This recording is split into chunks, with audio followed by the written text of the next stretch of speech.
തിരുവനന്തപുരം പോത്തങ്കോട് ജംഗ്ഷനിലായിട്ട് ഇപ്പം പ്രോപ്പർട്ടി വാങ്ങണമെന്നുണ്ടെങ്കിൽ ശരിക്കും പറഞ്ഞാൽ കിട്ടാനില്ല കേട്ടോ. ഇനി അതെല്ലാം കിട്ടിയാൽ തന്നെ സെന്റിന് ചോദിക്കുന്നത് 35-40 ലക്ഷം രൂപയാണ്.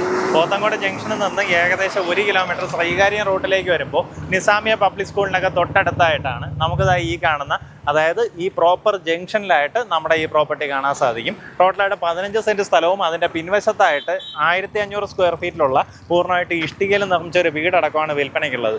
ഇനി ഇത് 15 സെൻറ്റ് അല്ല, നിങ്ങൾക്ക് കുറച്ചുകൂടെ കൂടുതൽ വേണം, ടോട്ടൽ ഒരു 40 സെൻറ്റായിട്ട് വേണമെന്നുണ്ടെങ്കിൽ തന്നെ നമുക്കിത് നല്ലൊരു റെക്റ്റാങ്കിൾ ഷേപ്പിലെ വലിയൊരു പ്രോപ്പർട്ടി ആക്കി 40 സെൻറ്റ് വേണമെങ്കിലും വാങ്ങാൻ സാധിക്കും. ഇതിന് കോട്ട് ചെയ്തിട്ടുള്ള നല്ലൊരു പ്രൈസാണ്. എങ്ങനെയാ വെച്ചാൽ ഈ കാണുന്ന main road ഫ്രണ്ടേജിൽ proper Nizamia public സ്കൂളിൻ്റെ ആ ഒരു ജംഗ്ഷനിൽ തന്നെ നമ്മുടെ ഈ പ്രോപ്പർട്ടി വാങ്ങിയെടുക്കാം. നമ്മുടെ ഈ ജംഗ്ഷൻ്റെ പേര് ശരിക്കും പ്ലാമൂട് ജംഗ്ഷൻ എന്നാണ്. എങ്ങനെയാ വെച്ചാൽ പോത്തങ്കോട് നിന്ന് കറക്റ്റായിട്ട് ശ്രീകാര്യത്തേക്ക് പൗടിക്കോണം വഴി ശ്രീകാര്യം പോകുന്ന റോഡ് ഏകദേശം 1 കിലോമീറ്റർ വന്നു കഴിഞ്ഞാൽ തന്നെ ഈ ജംഗ്ഷൻ കാണും. ഇവിടെ നിന്ന് വലത്തോട്ട് പോയി കഴിഞ്ഞാൽ നിസാമിയ പബ്ലിക് സ്കൂള്, കുറച്ചുകൂടെ ഫ്രണ്ടിൽ പോയി കഴിഞ്ഞാൽ ശബരിഗിരി ഇൻ്റർനാഷണൽ സ്കൂള്, അങ്ങനെ എല്ലാ സൗകര്യങ്ങളും ഉള്ളൊരു ലൊക്കേഷൻ. നിങ്ങൾക്കിപ്പോൾ ആ ഒരു വീട് അങ്ങനെ തന്നെ നിലനിർത്തി ഇങ്ങോട്ട് ഈ ഫ്രണ്ടിലേക്ക് ഒരു കമേഴ്സ്യൽ കെട്ടിടമായിട്ടൊക്കെ ചെയ്തിടണമെന്നുണ്ടെങ്കിൽ പൂർണ്ണമായിട്ടും ചെയ്തെടുക്കാൻ പറ്റുന്ന ലൊക്കേഷൻ.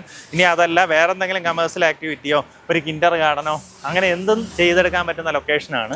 ഈ മൊത്തത്തിൽ 40 സെൻറ്റായിട്ടൊക്കെ വാങ്ങുകയാണെന്നുണ്ടെങ്കിൽ ഒരു അപ്പാർട്ട്മെൻറ്റ് കെട്ടിടം തന്നെ ചെയ്തെടുക്കാം കേട്ടോ. കാരണം 40 സെൻറ്റിന് നോർമലി നമുക്കൊരു പ്രയർ റിക്വയർമെൻ്റ് ആണ്. അപ്പോൾ അങ്ങനെയാണെന്നുണ്ടെങ്കിൽ നമുക്ക് വലിയൊരു ഫ്ലാറ്റൊക്കെ വേണമെങ്കിലും ചെയ്യാൻ പറ്റുന്ന പ്രോപ്പർട്ടിയാണ്. താല്പര്യമുള്ളവർ നേരിട്ട് ഇതിൻ്റെ ഉടമയെ വിളിക്കുക. ഇപ്പോൾ ഈ വീട്ടിൽ വാടകക്കാരുണ്ട്, അതുകൊണ്ട് പൂട്ടിയിട്ടിരിക്കുവാണ്. ഇതടക്കം ഇതിൻ്റെ ബാക്കിൽ അങ്ങനെ വരുന്ന 15 സെൻറ്റ് സ്ഥലമാണെന്നുണ്ടെങ്കിൽ പെർ സെൻറ്റ് 14.5 ലക്ഷം രൂപയും. ഇനി അതെല്ലാം മൊത്തത്തിൽ 40 സെൻറ്റായിട്ട് വാങ്ങുകയാണെന്നുണ്ടെങ്കിൽ ഈ പറഞ്ഞതിലും വില കുറച്ച് വാങ്ങാൻ സാധിക്കും. ആ കാര്യം നേരിട്ട് ഇതിൻ്റെ ഉടമയായിട്ട് തന്നെ സംസാരിച്ച് ഡീലാക്കാവുന്നതാണ്.